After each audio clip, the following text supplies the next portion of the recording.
hora de falar do Cruzeiro. Em nome de Multimarcas Consórcios, o seu consórcio multibrasileiro, 3036-1666. Bom dia para você, Samuel Venâncio. Você bateu um papo com o Sérgio Santos Rodrigues, algumas revelações no podcast da Itatiaia, que você teve essa participação direta. É isso, Samuel. Um abraço, bom sábado. É isso, para você também, Emerson Pansieri, pro ouvinte ligado na Itatiaia, 11h53, alô Nação Azul. Um alô especial pro Alexandre Vassali, tá sempre ouvindo a Itatiaia. Um abração aí para todos os cruzeirenses que estão na escuta. Emerson Pansieri, exatamente isso, vamos trazer mais uma parte aqui na Itatiaia ao longo da programação. Vamos colocando partes desta entrevista com o Sérgio Santos Rodrigues, presidente do Cruzeiro, a íntegra no podcast da Itatiaia, o Sangue Azul, o podcast da torcida cruzeirense, para o torcedor acompanhar mais assuntos do Cruzeiro. Ontem trouxemos o Sérgio Santos Rodrigues na turma do bate-bola, falando sobre a venda do Edu, a necessidade que pintou, uma conversa com a comissão técnica.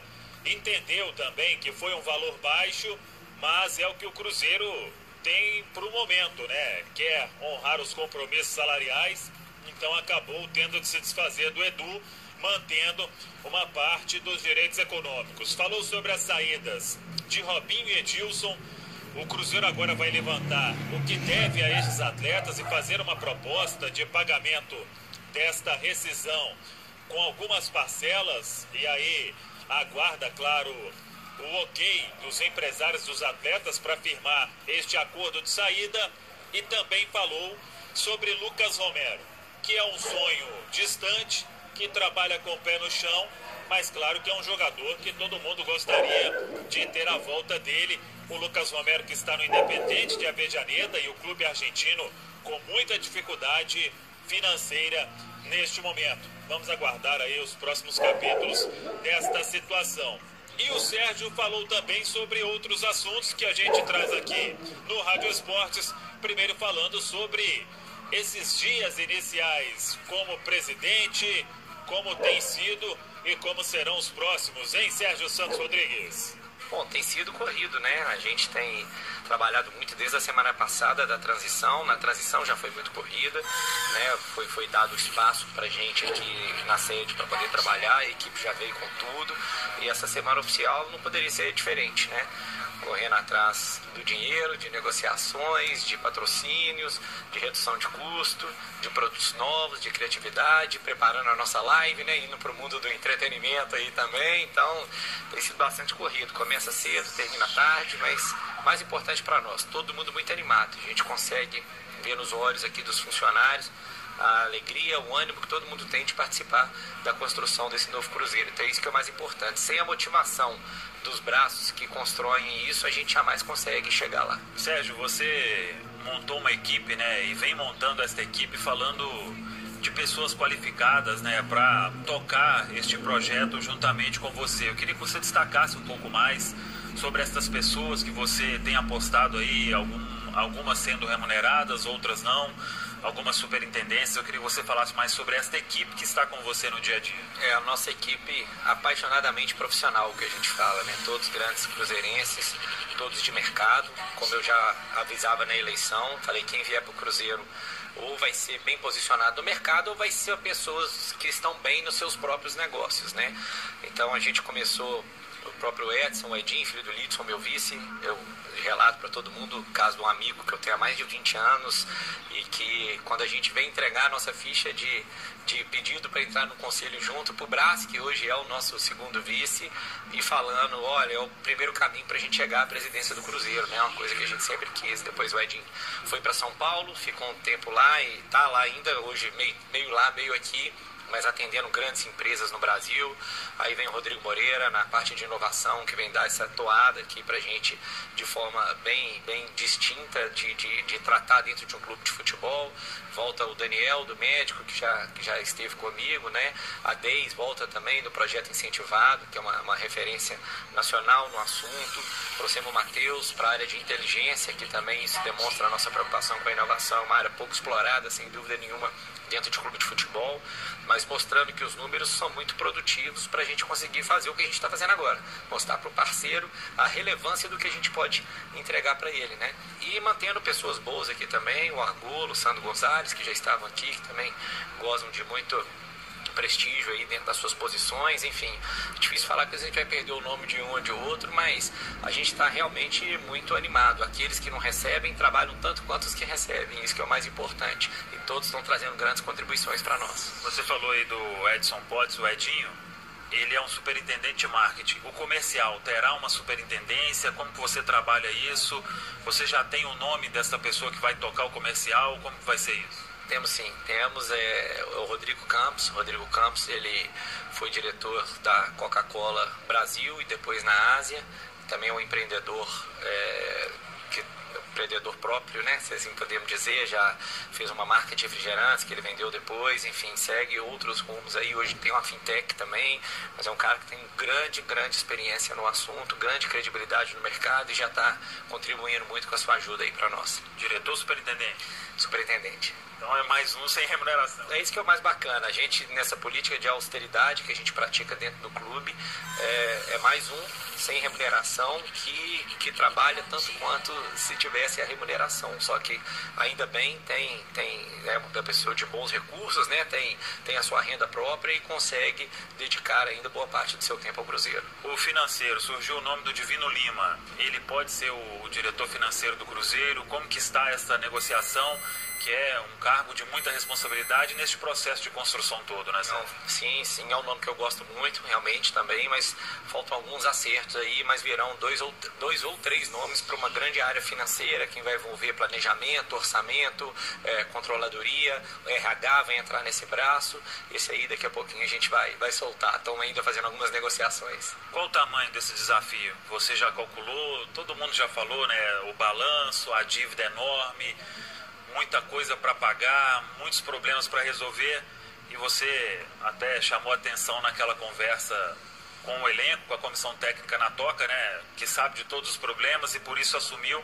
Qual que é o tamanho disso tudo e o grande desafio que o Cruzeiro terá pela frente, Sérgio? A responsabilidade é grande, é óbvio, né? Mas falar culpa a gente sabe de quem é, mas não adianta eu ficar apontando o culpado e não resolver os problemas. Então a responsabilidade, quando a gente entra, passa a ser nossa. Por isso que a gente está dia e noite pensando em soluções, trabalhando muito.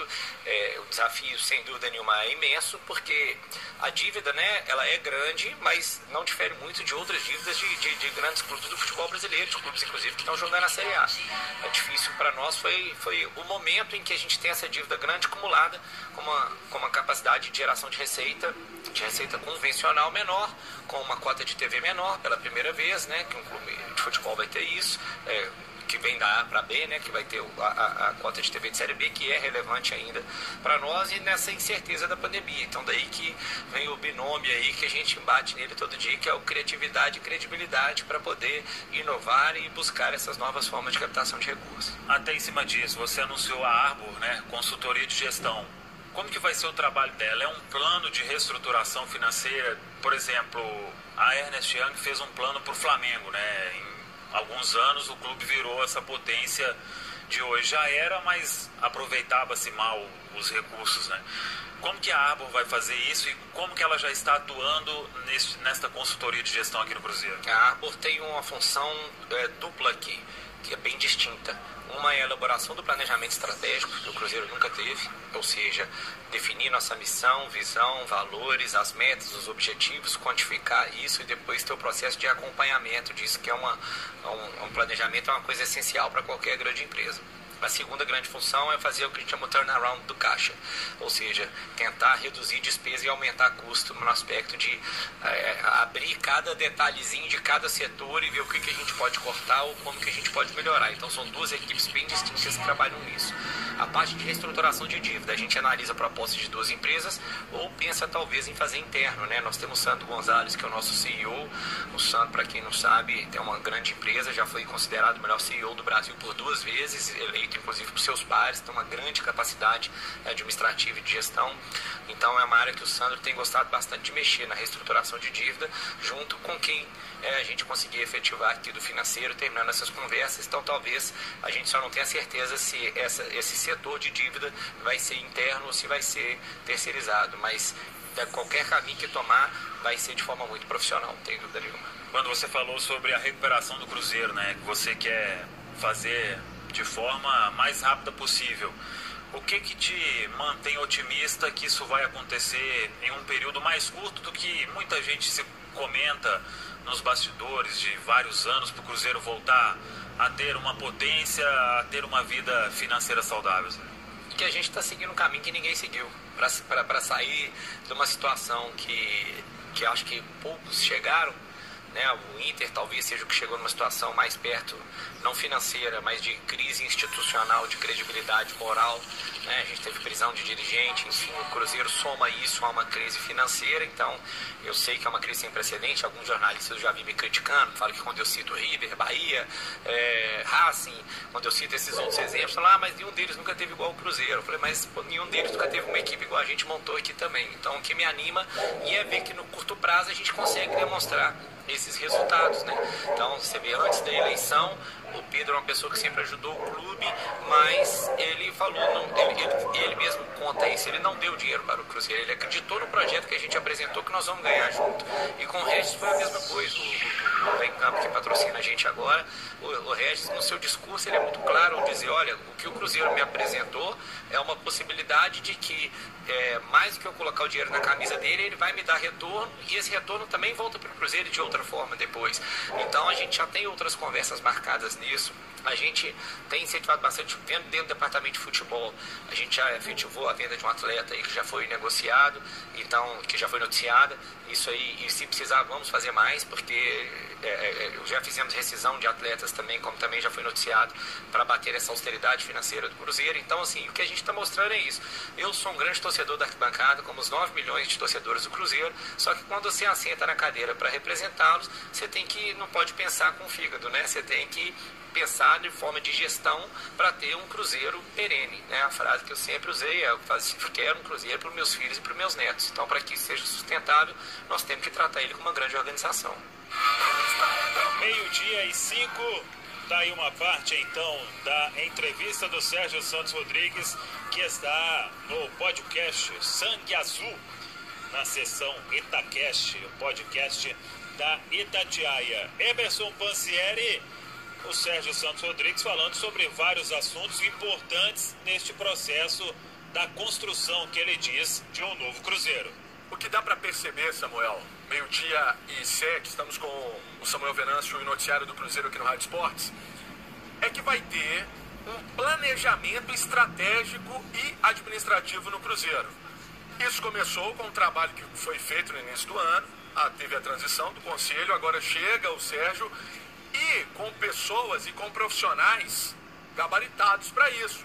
Porque é um momento que ele mesmo diz de novo Cruzeiro, ele não gosta muito da palavra reconstrução, um novo momento para mostrar credibilidade ao mercado, mostrar confiança aos jogadores, à comissão técnica. Tudo isso chega ao rendimento do time dentro de campo. Hoje não dá para pensar em áreas isoladas no clube, e no Cruzeiro não é diferente. Pelo menos dá para sentir isso na entrevista que você fez com o Sérgio Santos Rodrigues. Agora, ô Samuel, dá mais um spoiler aí, o podcast está no ar, mas conta mais aí do que ele bateu um papo com você. Tá todo mundo perguntando aqui nas redes sociais, Samuel. Pois é, mas ele falou, eu acho que praticamente de tudo, categoria de base, futebol feminino, sobre o que muita gente diz nas redes sociais, vender patrimônio, o que precisa para que isso aconteça, é a solução para o Cruzeiro. São vários os assuntos, Emerson Pansieri, o torcedor pode acessar então o site da Itatiaia e acompanhar o podcast, a estreia com o presidente Sérgio Santos Rodrigues, abrindo o jogo sobre tudo que está e vai ser feito no Cruzeiro para tirar o clube desta situação.